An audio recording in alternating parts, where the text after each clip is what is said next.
A Agricultura BR traz em destaque agora a produção de milho no Brasil. Os números que foram apresentados pelos principais órgãos que fazem esse levantamento no mundo, Departamento de Agricultura americano e Conab, na última semana, apontam para uma diferenciação de em torno de 1.300.000, 1.500.000 toneladas entre as expectativas. A mais alta fica acima de 98 milhões de toneladas. Independente da situação, o fato é que o Brasil vai resultar numa grande produção, a maior produção de sua história no cereal. Mais do que isso, os estoques brasileiros de passagem, eles vão ter um aumento de 3 vezes em cima daquilo que era o estoque de passagem na temporada passada, na 15/16. E esse é o principal fator de pressão sobre os valores do milho na atual temporada. Vamos ver os números então, começando pela produção no acompanhamento aqui de comparação entre as duas instituições. Departamento de Agricultura americano estimando 98.500.000 toneladas de milho, Conab 97.190.000 toneladas, aqui mostrando o que vinha acontecendo em relação à produção do Brasil. Mais uma vez, houve uma elevação, no caso de 1 milhão de toneladas para a expectativa da Conab, do Departamento de Agricultura americano, em relação à produção brasileira de milho. Outro dado que precisa ser lembrado fica por conta das exportações. O Departamento de Agricultura americano elevou de 34 para 35 milhões de toneladas a sua expectativa de exportação de milho para o Brasil.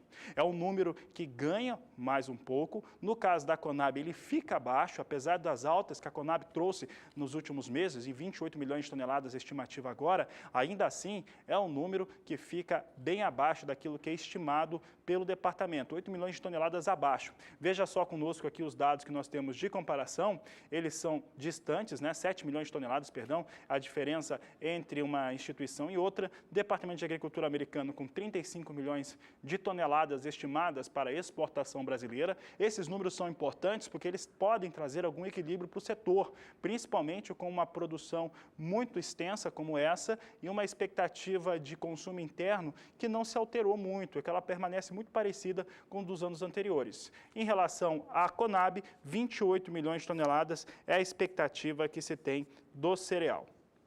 Outro dado importante, agora explicando um pouco melhor ele, é que a Conab, ela estima os estoques de passagem da temporada 16/17 em 21.590.000 toneladas. Esse número é tão forte que ele chega a ficar 3 vezes superior ao estoque de passagem da temporada 2015-2016, que era pouco superior a 7 milhões de toneladas.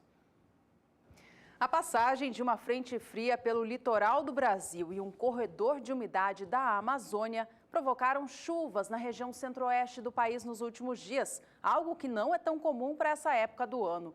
A Nadiara, da Somar Meteorologia, traz em destaque agora a previsão do tempo estendida para o centro-oeste e fala como isso pode impactar na agricultura. Os detalhes estão no quadro Agroclima. Olá, boa tarde a todos que nos assistem. A passagem de uma frente fria aqui pelo litoral e também áreas de instabilidades associadas a um corredor de umidade na Amazônia é que trazem chuvas, principalmente para Mato Grosso e Mato Grosso do Sul no início desta semana.